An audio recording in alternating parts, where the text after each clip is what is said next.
Hey, what's happening, everybody? This is L.A. Williams, Vice President with Dealer Synergy and one of the creators of the Millionaire Car Salesman podcast. And man, I am pumped up, fired up, super excited. Right now, Sean is at the Super Bowl. We're filming this a couple days early, so he's at the Super Bowl. Eagles, doing their thing against the Chiefs, right? But listen, I got a special guest, and she's at an undisclosed location, so I don't know if you can see her or not. You already know I can't see her. Let's say what's up to the one and only Miss Tiana. T got your keys. Mick, what's up? Hello. Thank you so much for having me back, guys. Man, I'm excited. So, you know what's crazy is that I know for me, I've been traveling. Didn't get a chance to travel to NADA, as you already know. But I have been traveling. I've been taking a train places because these planes, they wildin'. I don't know what they doing to you. Like, that's a whole other conversation. No, I really just had to go to Maryland. And so I was at a dealership in Maryland for Rooftop Dealer Group, I think. But I spent some time at the Subaru store, spent some time at the Kia store, and we having some really good conversation, just doing some phone training. One of them, Sean visited and did some showroom training pre, and then the second dealership, I was the pre, right? And Sean's gonna go there and do some showroom sales training. But so it was really cool, just like the different experience, right? One of them, was primed a little bit, right? And the other ones, it was like, I was the first one, so I had to kind of warm things up myself, rub the fire, the sticks together, make something happen. But so it's been a lot of questions that have been being asked all throughout those trainings, and even questions I get all in the Millionaire Car Salesman Facebook group, and people text us questions and email us questions, and I'm always getting all kind of questions. So what I decided to do was, hey, let's take this time while Sean is away and let us, have T ask me these questions and see if I can just break down some answers for the Millionaire Car Salesman listeners. But before we do, just want to take a moment, we got to pay some bills. So let's go ahead and get that taken care of, T, and we'll be back on the Millionaire Car Salesman podcast. This episode is brought to you by Podium. Here's a question. How much would your business change if you had one more employee who worked 24/7 to turn every lead, including the ones that come in after hours, into test drives, sales, and more money for your dealership? Meet Jerry, Podium's new AI BDC. Jerry is a lead conversion powerhouse designed to respond instantly to every incoming lead to answer questions accurately, keep leads warm, and schedule test drives, all without direct human supervision. And the best part? With a seamless handoff to staff on the sales floor, customers will never know they were interacting with an AI to begin with. See how Podium's AI BDC can help you sell more cars by visiting podium.com/MCS. That's podium.com/MCS, or click on the link in the show notes below. Introducing Dealer Synergy's brand new 55,000 square foot outsourced BDC. Over 2,000 highly skilled agents are not just making and taking calls, they're transforming customer engagements. Our agents are specially trained by Dealer Synergy, a name trusted in automotive sales training for over 20 years. With access to decades of proven methods, they're equipped with the skills and confidence to handle every customer interaction. Combining Dealer Synergy's advanced training with the cost efficiency of a Belize-based team, our BDC helps you grow your business and maximize every opportunity. The native language in Belize is English, so no customer will be affected by agitating language barriers. Through Dealer Synergy's industry-leading training, these agents are primed to deliver results that boost your dealership's bottom line. Our goal: keep your showroom full, your customers engaged, and your reputation shining. Dealer Synergy's BDC is your partner in elevating customer satisfaction and bringing in a steady stream of ready-to-buy visitors. Contact Dealer Synergy to get more information to sign up today. All right, ladies and gentlemen, we are back. It's the Millionaire Car Salesman podcast. As I said earlier, we got Miss Tiana T got your keys McVega here, and she's going to, just kind of lay out some couple different questions that folks have had for me over the last couple months, whatever it is, since the last time I did one of these, which I think was at the end of, it might have been season 8. I don't think I did one in season 9. I don't know. But either way, we in season 10. So we got 10. We might even got a bonus question, right? That folks want to know the answers to. So T, I ain't saying you got to like read them verbatim or nothing like that, but just break down something. What the folks want to know, T? Let me know. Yeah, absolutely, LA. So first, but definitely not the biggest challenge, I would say, is how do you visualize and interpret a customer's tone and intent over the phone without relying on visual cues? And LA, I only say it's easy for you because you've literally your whole life is, audio, right? But for us normal, quote unquote, sighted, people, can you teach us the special skills that you have? You're literally a superhero. So please break this down. All right, I appreciate that. So here's the thing. I don't know if it's so much about, see, tone and inflection will definitely tell you a lot, but more like average and ordinary people who aren't sales professionals and things like that, they tend to use certain words, right? And so we definitely got to pay attention to the words that they're using. We have to pay attention to the silence that sometimes they present to us. We have to pay attention to their hesitation more than anything. I think obviously their tone will tell you, whether they're sleepy or whether they're at work or whether they're, in the car driving or whether, like it can tell you things like that. But I think for the most part, we got to just pay attention to the words that people use and their energy levels. You know good and well when you talk to somebody and their energy is low, they're like, yeah, what? And they're one word answering you, right? Well, you better figure that out, right? It's so important that we pay attention. Again, I always say, I tease, my students a little bit. I say, one of the cool things about working with me is that I'm totally blind. And so I get to teach you how to hear what I hear, how to just pay attention in ways that sometimes as sighted people, y'all just kind of miss, right? And not, through any particular reason. It's just that you're distracted. You got 5 different data points coming into you at all different times. Oh, I smell this, I taste this, I feel this, I hear this, and I see this. Well, my attention is only divided into 4, right? So, sometimes people say, LA, your ears get so much better. I kind of disagree with that. I just believe that because I'm not distracted by sight, my senses aren't divided into 5, they're only divided into 4. My brain can just process and just pay attention in ways that sometimes sighted people don't necessarily get. So to answer the question, I don't know if I want to answer it succinctly, so I won't say that. But to answer the question, I think if we pay attention more so to the words that we hear and some of the backgrounds that we hear. What do you hear in the background? Are they outside? Are they inside? Like, listen for that kind of stuff. Force your brain to pay attention. I think that'll help us not have to worry so much about visual cues. You see what I'm saying? That definitely makes sense, LA. And that's why I wanted to say it's one of the easier ones, right? Because that's literally your life. But I love what you said. It's sometimes the things that they don't say, right? That silence. Yeah. So, second question, what are the biggest mistakes salespeople make, especially when handling inbound calls? And how can they correct those mistakes?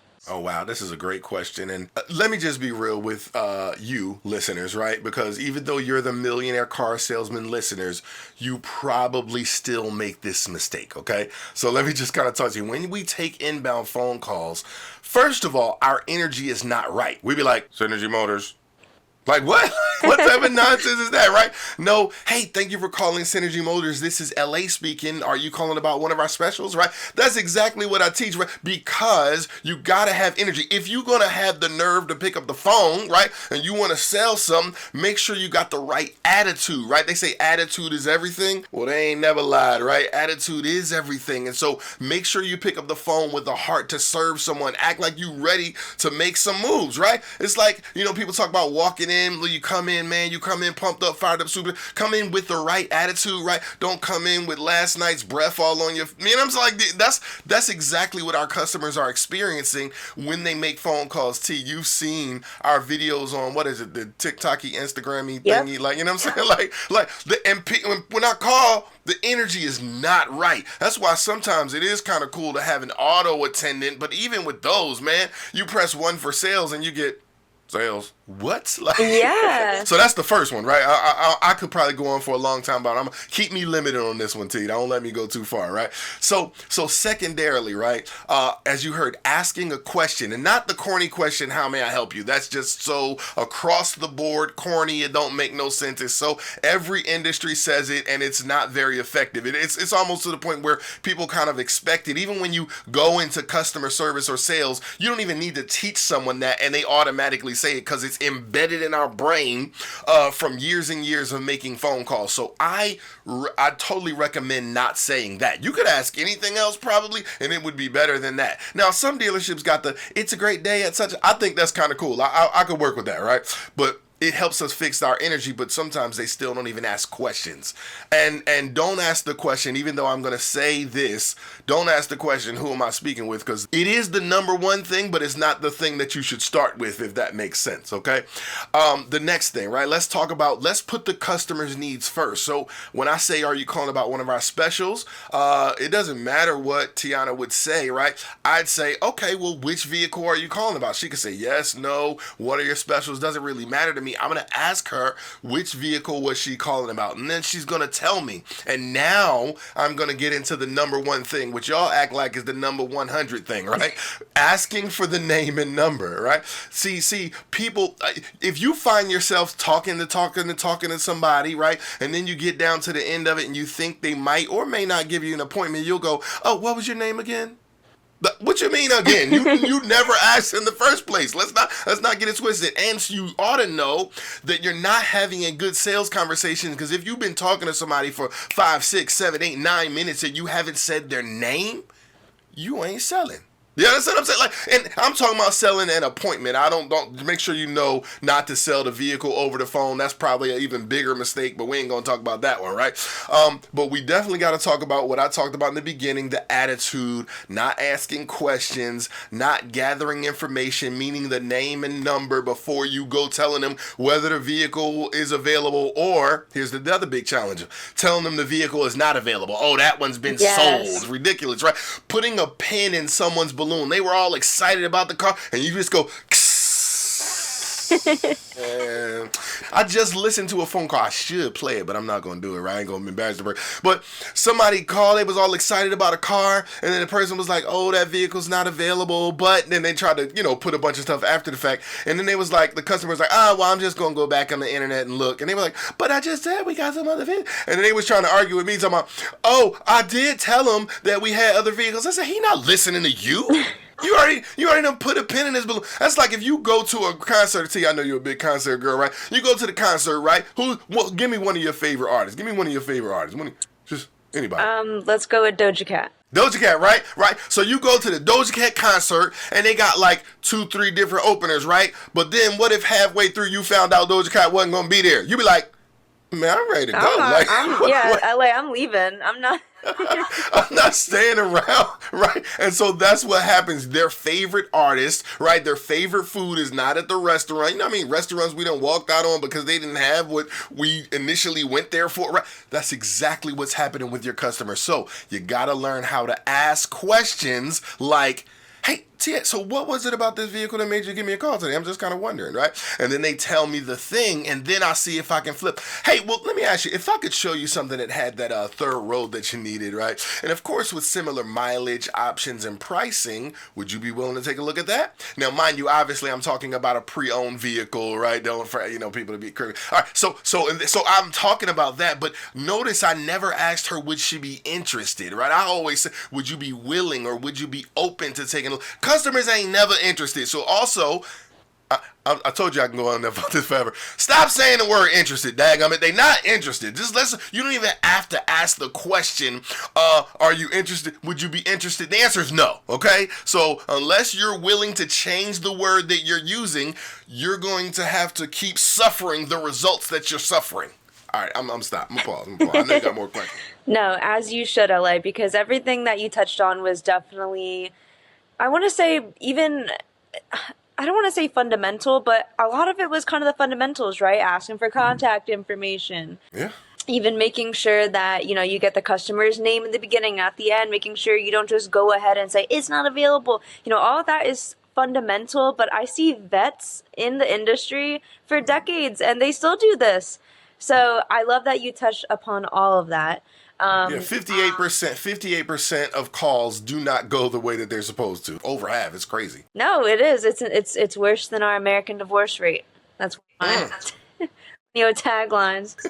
So next question, how do you train your ears, right? Is kind of it's like kind of based on the first question we asked, but how do you train your ears to pick up on subtle buying signals that most people miss out on? Now, the first question was just how do you, pick up and listen better to communicate? This question is, what are the specific key things that people say or do that are buying signals, especially over the phone? Gotcha. All right.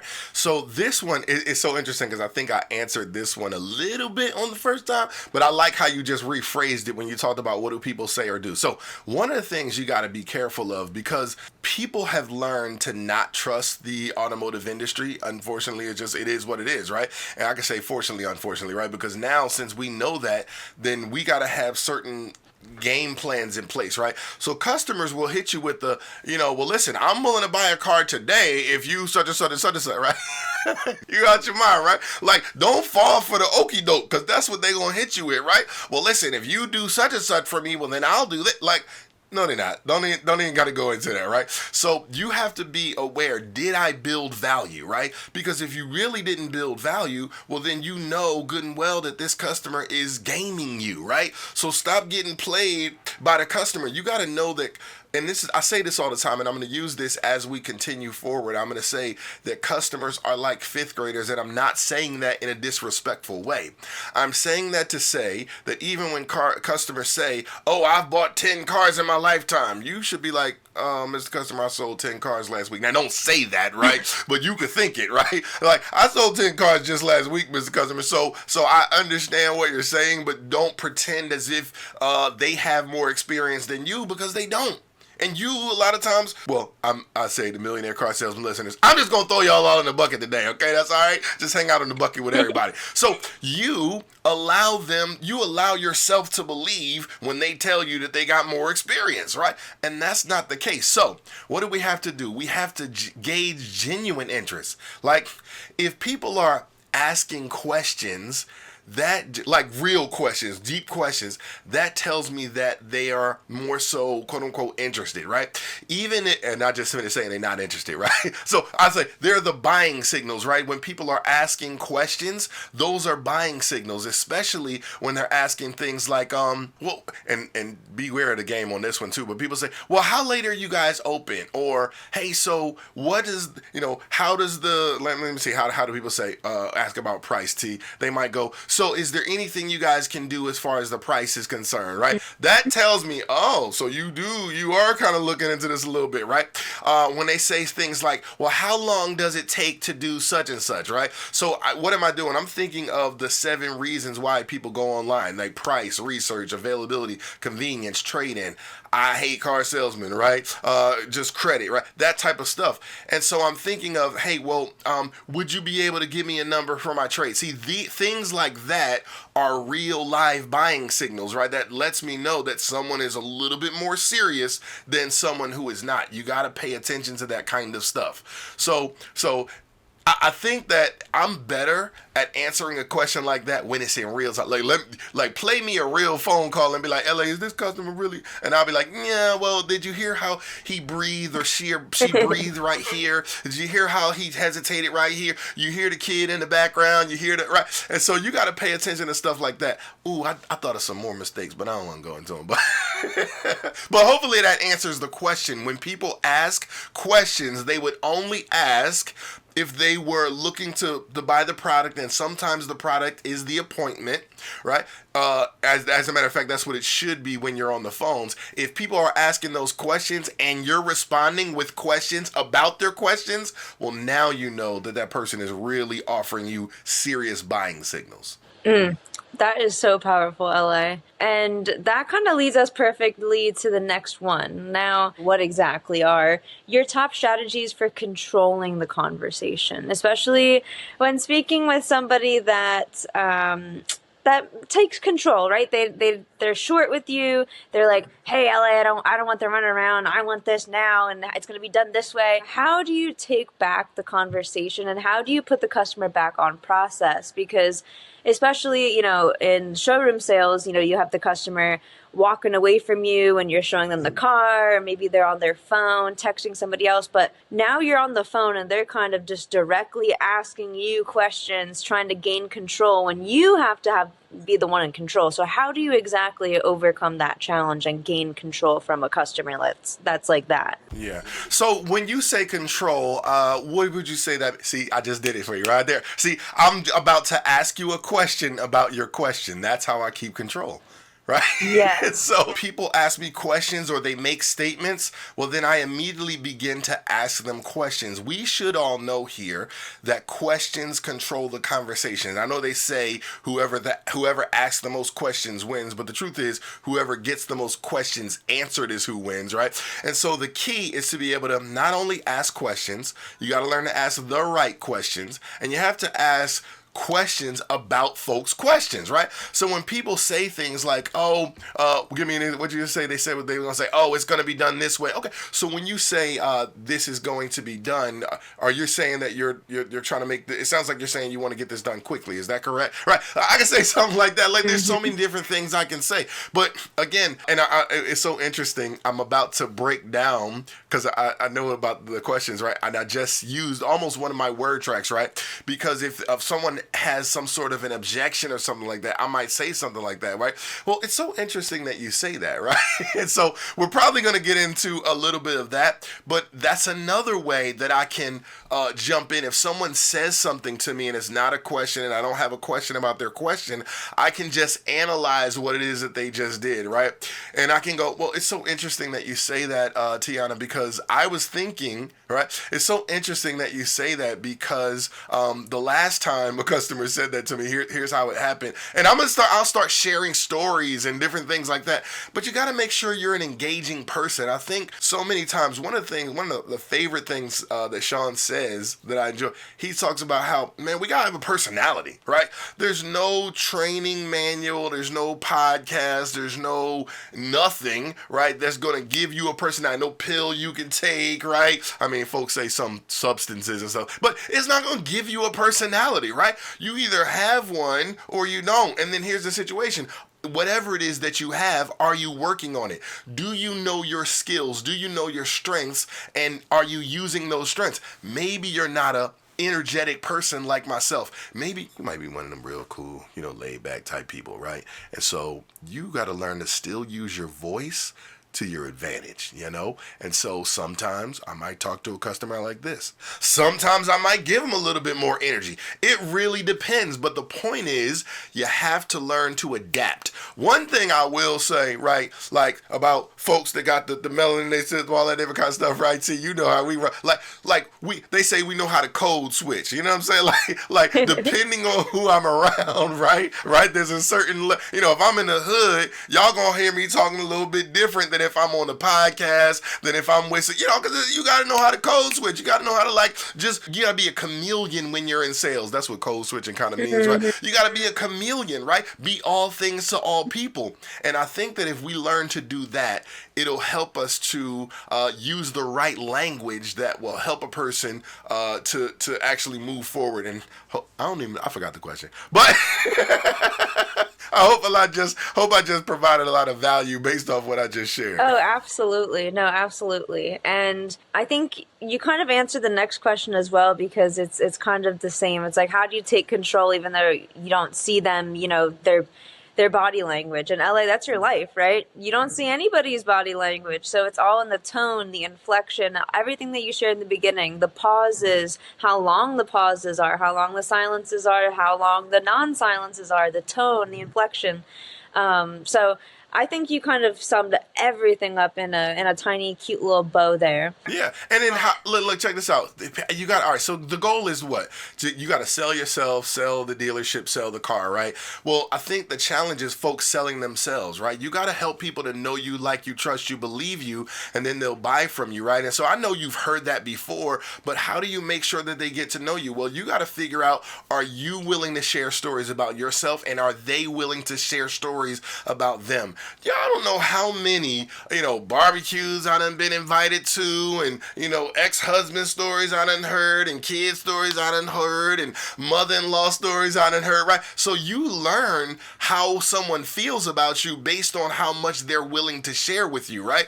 When somebody's not willing to share, I could tell a whole story about this one time that I was confirming an appointment quickly, if I can. All right, I called the guy, and some of my students know this story. I called the guy to confirm an appointment for the next day, and I'm like, hello, may I speak to Jalen? He's like, yeah.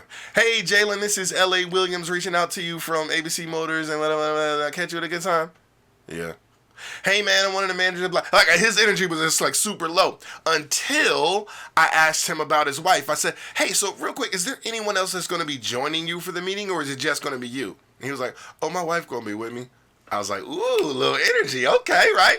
And so I had asked him about, hey, what I could have available for him. So I said the same thing. I say, how about for your wife? Of course I got her name, right? Because you never not get a spouse's name. So I said, hey, so what about for Lauren? Is there anything I could have prepared for her? Maybe like some coffee, water? He was like, well, she's pregnant, man, so some water would be good. Now I'm really getting energy, right? And he's sharing that his wife is pregnant. So of course I'm like, congratulations, man, such and such and such. Y'all know whether it's a boy or a girl yet? He's like, we don't know yet. And I did a whole story, a whole video on about, instead of doing I did a video, put up a balloon. Instead of it's a boy, it's a girl, it's a ... We don't know what it is yet. And so I think that does answer a later question too. But that's exactly what you're talking about, T. Like, how do you get that person from going from short, not really communicating with you to being at the point where they're sharing stuff with you? I just kept asking him questions, and I kept my energy in a certain place, not where it's too high, too far away from him,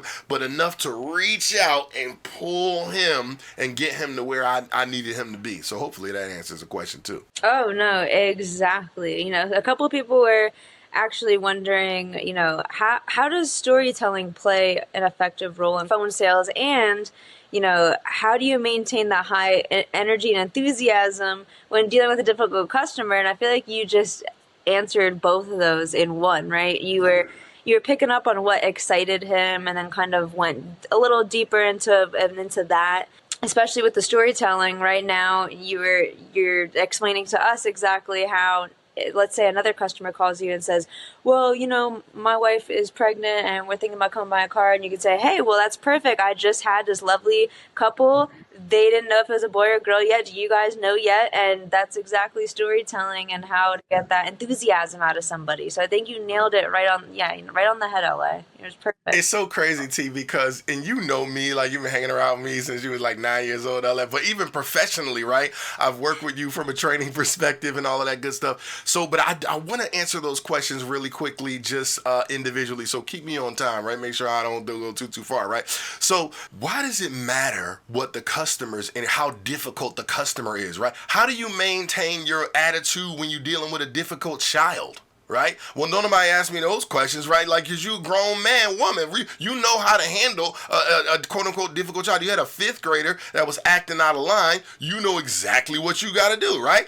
And so, because there are some key things that you got to do to get a child to be quote unquote in their place. And again, remember, I'm not saying this disrespectfully, but that wouldn't even be a question. Again, what happens is we let the customers create the environment inside our head. We got to stop that. We got to know that we're the teacher. As a matter of fact, I'm the principal. You understand what I'm saying? And so you know how it was when the principal walk in the room, you automatically, your attitude gets straight, right? That's why they send you to the principal's office, right? Because they know, okay, if a teacher can't handle it, the principal definitely can. And so that was always my mentality. So even that being a question alone, your challenge is that you're talking about difficult customers, right? How do you maintain your attitude? You must be in control of you, right? You control what they say, carry your own weather. That's what Dr. Covey says, right? You carry around and you set the tone, right? Not the customer. And the biggest challenge is that we allow the customer to set the tone. Not in my office, not around where I'm from. Now, the other question. How does storytelling play a role in effective phone sales, and how can we master it? Gotcha. All right. So here's the deal. Now I will start this by saying I am not willing to lie to customers. That's not even my game plan. That's not how I roll, right? And in addition to that, I'm going to say when I share some stories that I share, I know for a fact that they are true without me having to know specifically that story, right? So with that being said, I'm going to talk back about when I said, well, it's so interesting that you say that, right? Because when someone has a challenge, let's just say they're like, oh, LA, I don't have a whole lot of time. I can't be spending 3-4 hours in a dealership. Hey, I totally get where you're coming. And it's so interesting that you say that, Tiana, because just last week I had a customer that I was speaking to, and they were like, they had like less than 2 hours. Right? They were like, there's no way you're going to get me in and out. I bought 10 cars in my life before, right? But what happened was they came down to the dealership. They said, just pop on by. Let's see what we can do. The crazy thing was it was about 90 minutes. They were like, okay, what else? And everything was done, right? We was like, what? Do you want else? You want something else? I mean, you want to give us some referrals? I mean, I don't know, right? Because the process was complete, way faster than what they thought. And why? Because we could get about 85% of what needs to get handled right here over the phone and the internet. So just think about it. If we could do something like that for them, just imagine what we could do for you, Mr. Customer, right? And so, well, I was talking to Tiana, so Miss Customer, right? So you understand my point? Like we gotta know how to be able to share stories like that. Doesn't matter if it was trade-in. It sounds pretty much similar. Well, it's so interesting that you asked that because I think it was Saturday. I had a gentleman I was talking to. He was like, yeah, there's no way you're gonna give me a good value for my trade, right? But what he didn't know is that we just had a shortage in his particular type of vehicle, right? So I had him come in, meet with my manager. My manager was like giving me the eye, like, yo, how did you know we needed one of these? And so he ended up getting way more for his trade than he ever thought. And so if you think about it, if we could do something like that for him, just imagine what we could do for you, right? And so yeah, like there's story structure that you can use that I just demonstrated a number of times, that if you go back and use that, you'll get a lot of value out of it. There's a lot of details to it too, but I ain't got time to break them all down.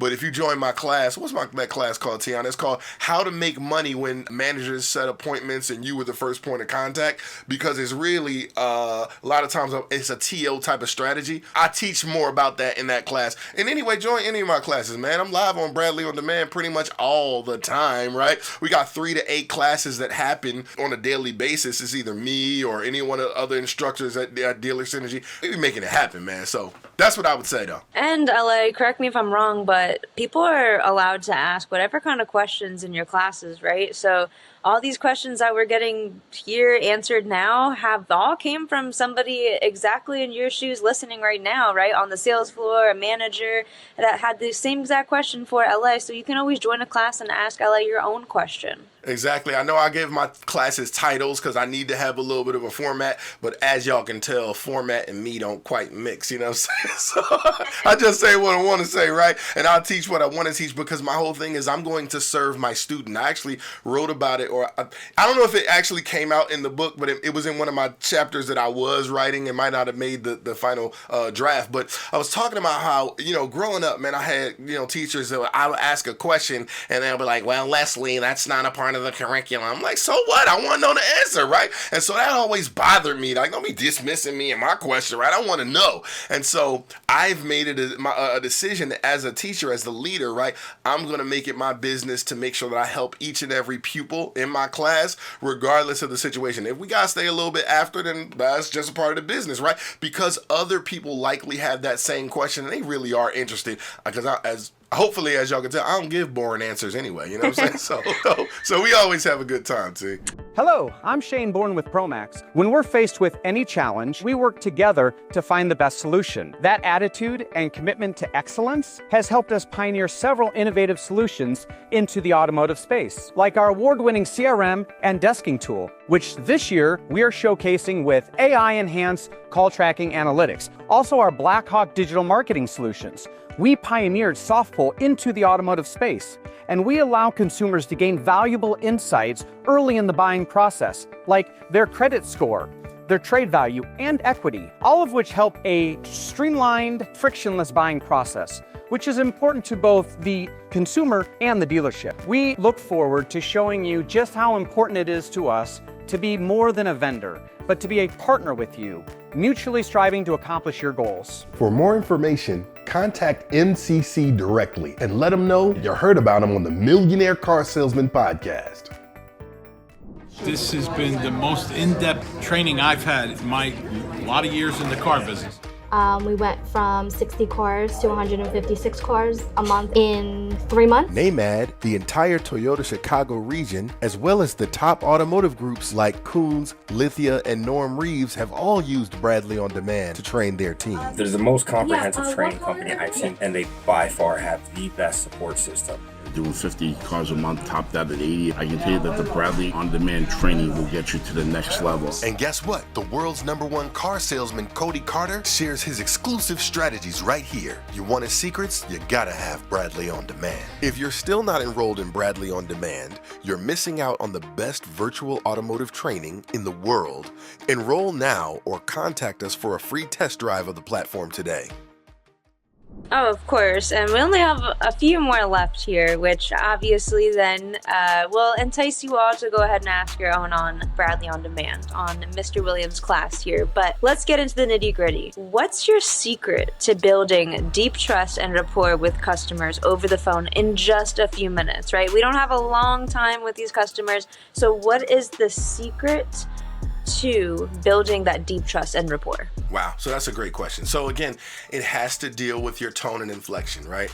So for me, if I'm reaching out to a customer, I'm listening to see where they are mentally, right? And so I'm not a very pressureful sales type dude, you know what I'm saying? That's just not how I operate, right? If I'm calling Tiana and she's saying it's not a good time to talk to her, right? I'll say, hello, may I speak with Tiana? Hey, Tiana, this is, first of all, wow, wait, I just answered my own question. That right there alone, right, is a rapport builder. The simple fact that I repeated her name, I'm gonna call you, ring, ring. Hey. Hello, may I speak with Tiana, please? This is her. Hey, Tiana, this is, that right there, that, hey, Tiana. See, a lot of people don't do that. They'll just be like, this is L.A. Williams calling, and it sounds so cold, right? So repeating someone, understand that outside of someone's own voice, right, their sweetest sound is their name, right? And so I repeat her name after, even if she had an attitude, was like, who is this? Watch this, ring, ring. Hello, what do you want?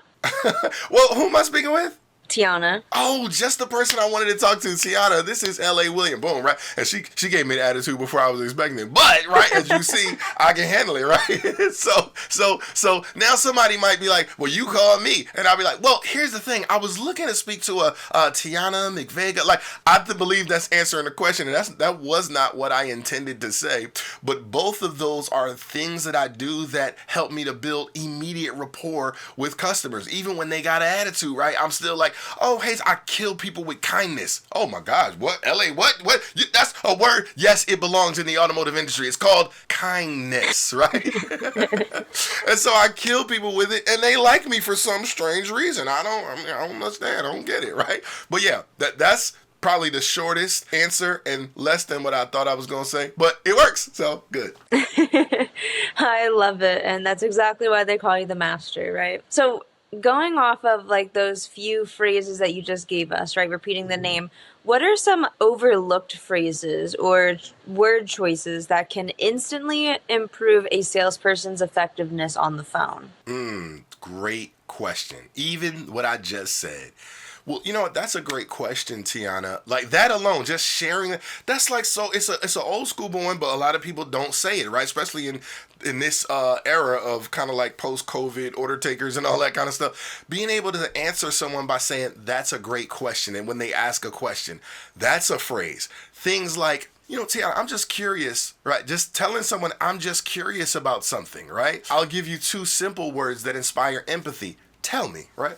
So, Tiana, tell me, what would you say is just extremely important in deciding where you purchase your next vehicle? See, the words tell me is what inspired the empathy, right? So tell me.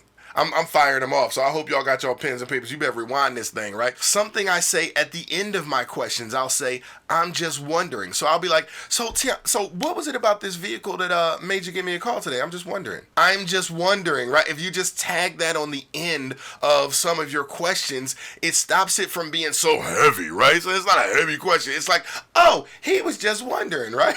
So now, what's your social security number? I'm just wondering. Don't say that, right? It's when you want the customer to elaborate elaborate on something or kind of tell you a little bit of a story or kind of share something with you, right? I might even say that. Would you mind sharing that with me, right? People don't mind sharing, right? And so that's another key word. I'm just firing them off. Like I feel bad because I feel like I should have these, like I should come up with a whole list, right?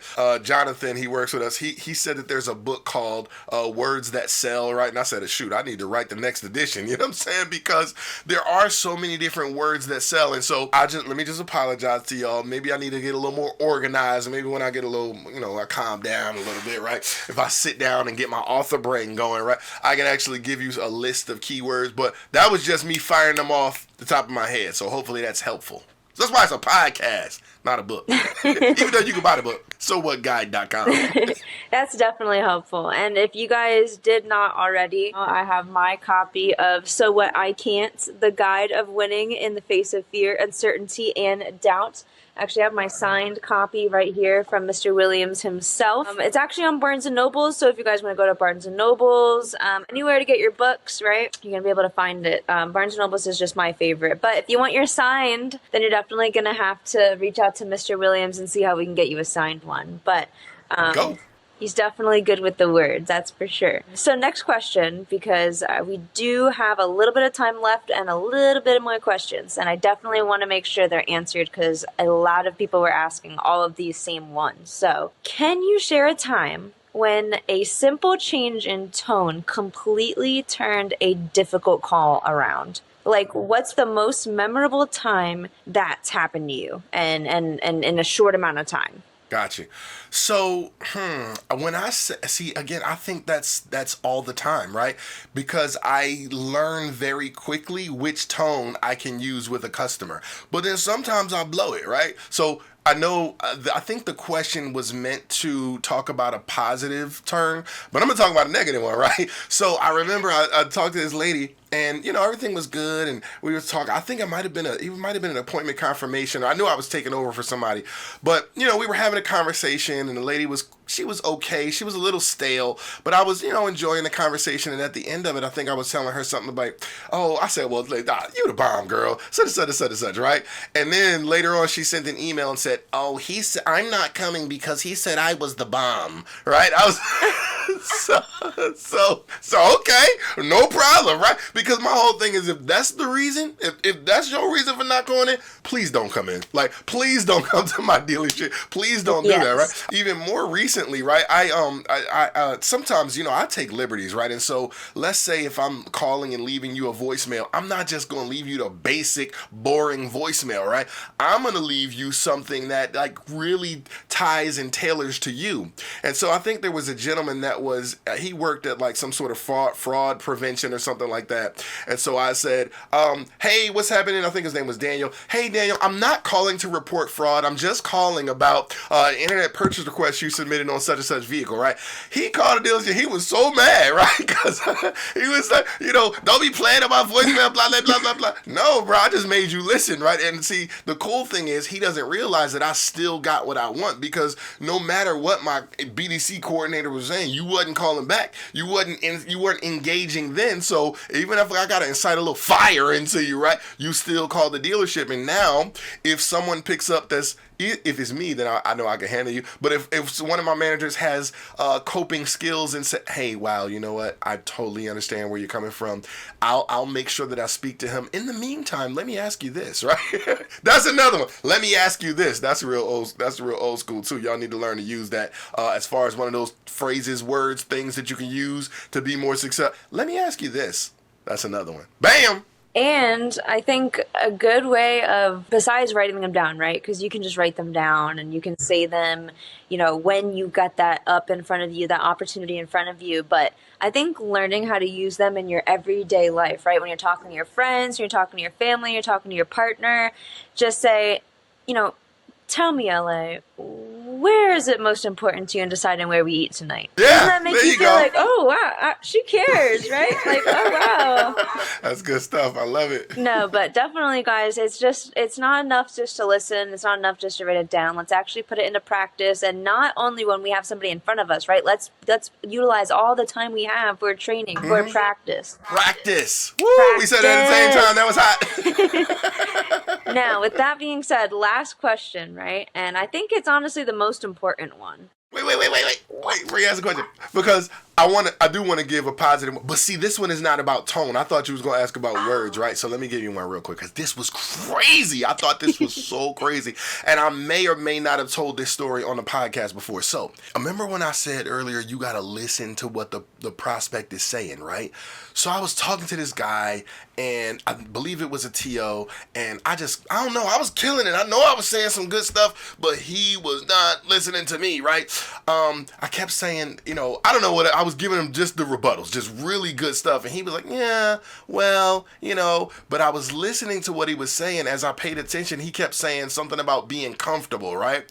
Something, well, the thing I like about that vehicle is they are really comfortable seats, and, it makes my wife and I comfortable to see, and sometimes uncomfortable, right? And so I said, well, you know what, Corey, in order to make things more comfortable for you, what I'd like to do is to set a quick appointment, and we could blah, blah, blah. And he was like, okay, sure, we can do that. Whoa! Because I paid attention to the word that he used. I figured out his word was comfortable. So before that, I really probably wasn't saying it a whole lot, and he was not hearing what I had to say. But as soon as I switched and used his keyword, man, that's a whole, I was being a mirror to him. We talking about neuro-linguistic programming stuff, right? I was a mirror to him, and now I'm holding it up, and he's like, he sees him in me. That's what I'm trying to say, right? He sees himself in me, and now he likes me, right? And now he sets the appointment. So No, exactly. And I think this last question kind of wraps up the whole show, right? That's why I said it's the most important one to me, because I think it wraps up the whole show and encapsulates everything. Have you ever had to train someone who doubted the power of phone sales? Right? That's the first one, right? Have you ever trained with someone who doubted the power of phone sales, and how did you change their perspective? Because the question isn't if you did, right? The question is, because we know you did it, is how you changed their perspective. So here's the thing. Here's what I will say. If someone is determined to lose, there's nothing I can say and do to help them to win, because they're just determined to lose, okay? So if you're just, like you say you want to win, but your attitude, we talked about that first, right? If your attitude is, I don't want to win, I don't, like I'm not doing that, I'm not making that change, I'm not blah, blah, blue, right? Well, then there's nothing I can say. However, if you are truly open, and I just left a dealership where a young lady was truly open. So when I first sat down, I was talking to her, I said, so talk to me about, da, da, da. And she was like, I hate making calls, LA. It's just the worst thing ever, such and such and such and such. And then, so my initial brain was saying, okay, maybe you hate it because you ain't good at it, right? That's what it is in my head. And then her manager jumped in and was like, and it's so crazy because she's so good at it. So now, I got to process. I'm like, okay, wait, she hate making calls, but then I heard she's good at it. So, of course, I had to role play with her, right? And I role play, and lo and behold, she is good at it, right? There was some stuff I could coach her on, but she was really good. So then I had to just ask her a couple of other questions, and what we found out was that it's not that she hates making calls, she just hates when people don't answer the phone, right? She want to just talk to the people, right? And I get that. She's like, LA, I don't like leaving voicemail, it just seems so, but I said, all right, so here's a couple of, and then she had an attitude about it, really. She was like, they should answer the phone. I'm like, why?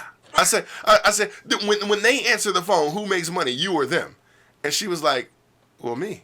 And I said, so why is it their responsibility to make you money? You got to do what's necessary. And so then we talked about the numbers, and that made sense to her. She's like, wow, I never realized that the connection ratio across the board was so low. I never realized it was 10% or less. I never realized that it takes 9 to 11 attempts before somebody even thinks about answering the phone, right? And so that there were certain key things that she just was not aware of, right? And so I made her aware of those things, and then she began to be a little more open, right?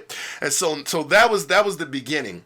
Then as we continued, there was just key pieces that I'm like, hey, shift this a little bit. Make sure you talk about that. Make sure you're not rushing in for an appointment. Make sure that, and then she started to see sense and listen to strategy, right? And understanding that just like there's a road to the sale, there's a road to the appointment. And if you follow it, you should be able to get it without too much of a challenge. So to answer the question of when somebody's like, oh, you know, phone sales this, phone sales that, well then there's, because I've had people that are worse than her, right? And then what I begin to do is I use the things that I teach on them. And then when they get all into it and everything like that, I go, see, I just did you how you should do your customers. So I take the most pessimistic person and I show them the value of what I'm teaching them by doing it to them, right? I do exactly what I'm going. And so then, and they go, oh, okay, I see what you're saying. I say, so by the end of this class, you will have the skills necessary to do what I just did to you. And they're like, oh, that's crazy. Okay, cool. And then they get a little bit more into it. I love it. That is perfect. Yeah, hopefully that answers. Oh, absolutely. And it's kind of like taste your own little medicine, right? So, I mean, this is just a list of, I guess that was about 10, maybe 11 questions, something like that, of different questions that people have been asking me. Hopefully, I provide a lot of value. I know I could be really silly and we can have a lot of fun and all that good stuff. But, I mean, I'm so serious when I tell you that if you learn phone skills, it changes your entire life, not just your automotive career. It really changes your life because you learn how to get things that you want. So I'll do a quick training on something that don't have nothing to do with phone sales real quick. So we went to the Nets Heat game last night, courteous of Podium, right? Podium's awesome, right? So they sent us up there and we did the thing. And so then we went to a hotel afterward. I had my godson with us. And so this morning we wanted a late checkout, right? So a lot of people don't realize when you want a late checkout, and I might be spoiling it right now as I share, but who cares? It is what it is. I know that when I ask for a late checkout, I have to give the front desk person the opportunity to tell me no, right? So if I want to leave at 12, I have to ask them for 1. If I want to leave at 1, I've got to ask them for 2, right? Because they always want to say, no, well, the latest I can do is. I already know that that's what they want to say. So why would I ask for 12 knowing they're going to say, oh, well, the normal checkout is at 11 anyway. So, but again, and so that's exactly, and I just reminded my wife when we were going down in the elevator, I said, hey, make sure you say like 1:30, 2 o'clock, because we needed at least until 12:30, right? And so I shared that with her, and she said that, and the lady said exactly what we expected her to say. And then we were like, well, only reason why we're asking is, ooh, that's another one. Dang, I just found it, right? I told you so that's another good key phrase. So if you ask a question and either someone doesn't answer you quick enough, or they're not giving you the answer you want, you go, only reason why I'm asking is because, and you share with them the reason. And all we did was say that, because we said, can we have 1:30 or 2? And she was like, no, well, the latest I can do is 12:30.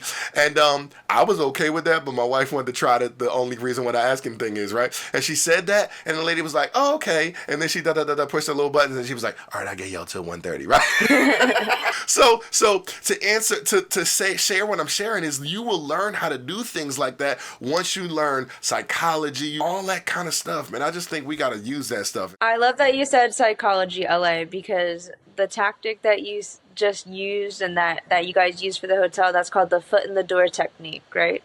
So there's the foot in the door technique, and then there's the door in your face technique. So it's like, if I really wanted, $20 from you, and I said, hey, LA, can I got $40? Be like, no. I'd be like, all right, can I get 20? Be like, all right, yeah, I'll give you. That's a little closer, right? And then that's like the foot in the door, right? Because you're like, all right, yeah. I'll give you a little bit of that. But then then the door in the face technique is just basically like, hey, can I have $100? No, hell no, you can't have $100. Can I have 20? Yeah, I'll give you 20. Right. Okay, like, you out of your mind. But it's exactly what you teach, LA, especially when we're dealing with priced, challenged customers, when they say, well, I'm not telling you, I want the lowest price possible. And you're like, oh, okay, so $700-800 then? No, I was looking to be like $400 or $500. Oh, okay, now we're talking, right? That's exactly what we're talking about. And it's crazy how sales and psychology is all connected. And so if you're listening, guys, definitely write it down, put it into practice, get on LA's class. And last but definitely not least, get LA's book. I'm actually looking for it right now. Here it is. Like I said, I got my signed copy. So go buy LA's Williams' book, So What I Can't, the Guide to Winning in the Face of Fear, Uncertainty, and Doubt. Get your copy. We're going to start a little book club. Maybe in the Millionaire Car Salesman group, we can start reading like chapter 1. We can all post about it, read about it, and then kind of go from there. But get your copy. Let us know what you think about it. Leave a Google review and a book review for Mr. Williams. I know I did. Anything else you want to end the podcast with, sir? All I like to say is that you are the average of the 5 people who you spend the most time with, and you've just been spending time with Tiana T. Got Your Keys McVega and L.A. Williams, the blind master. So it's your turn. Go out there and be a millionaire car salesman. We'll talk to y'all next week. Bye. Peace.